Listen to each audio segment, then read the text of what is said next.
18 мая – день нашей национальной трагедии.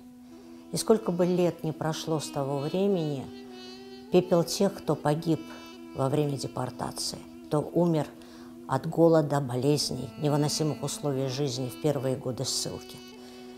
Пепел тех, кто хотел, но не смог вернуться домой и остался лежать в чужой земле, он до сих пор стучит в нашем сердце. Из года в год этот день 18 мая мы стараемся провести, находясь рядом друг с другом, для того, чтобы легче перенести боль. В этом году мы тоже это сможем сделать. 11 утра, 18 мая, студия Харадинис Продакшн, интернет-портал Crimean Tatars начнут в прямом эфире марафон, посвященный памяти жертв депортации.